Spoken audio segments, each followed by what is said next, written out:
We have a hand sanitizer. First we will xerox without closing the lid and then with closing the lid. So let's start. So I'm pouring the hand sanitizer over here. See, I have poured the hand sanitizer. Now we'll xerox. Let's see what's the outcome.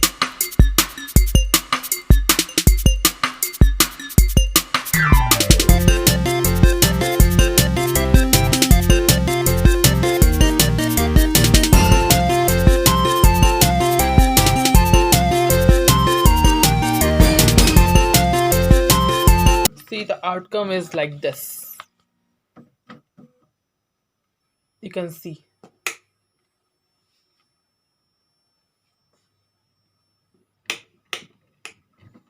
Okay, now we will close the lid and we'll xerox. Let's see what happens.